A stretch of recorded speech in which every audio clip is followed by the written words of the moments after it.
Hello everyone. आज हम इस वीडियो में introduction to the Indian constitution का यूनिट नंबर 6 देखने जा रहे हैं, जो कि केंद्र राज्य संबंध और विकेंद्रीकरण की आवश्यकता है। तो इसमें पहले इंट्रोडक्शन देख लेते हैं। तो भारत एक संघात्मक व्यवस्था वाला देश है, जिसमें केंद्र और राज्य दोनों को संविधान द्वारा निर्दिष्ट शक्ति दी गई है, परंतु भारत की संघीय व्यवस्था में एकात्मक झुकाव भी है।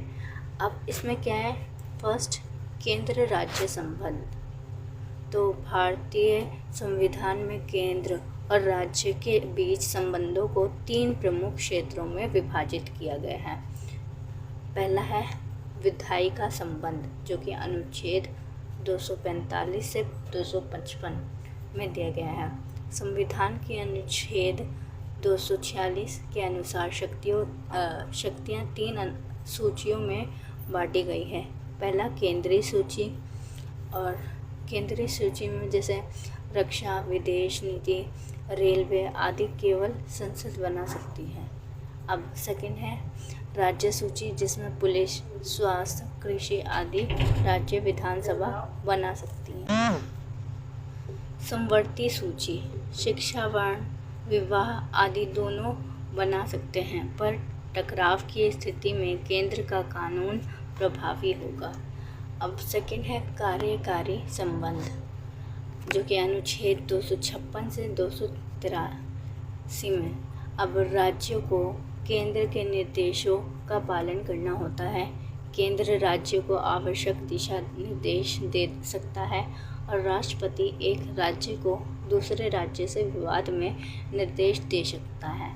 अब वित्तीय संबंधित, तो वो अनुच्छेद 268 से लेके 293 तक है।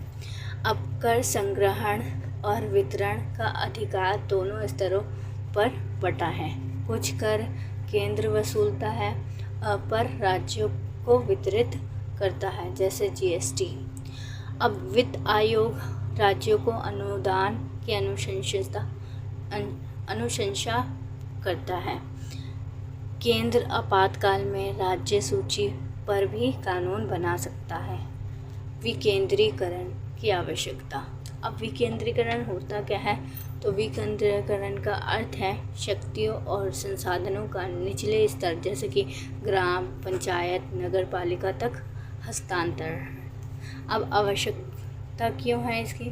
तो स्थानीय समस्याओं का त्वरित समाधान, जन सहभागिता को बढ़ावा और प्रभावी और पारदर्शी शासन, सभी क्षेत्रों का संतुलित विकास, लोकतंत्र को जमीनी स्तर तक मजबूत बनाना। तीसरा है अब 73वां और 74वां संविधान संशोधन क्या था? तो वो 1992 में हुआ था। अब 73वें संशोधन में क्या है? तो पंचायत राज्य व्यवस्था को संवैधानिक मान्यता, मतलब कि ग्राम स्तर पर, और 74वां संशोधन में नगर पालिका को अधिकार, मतलब कि शहर स्तर पर।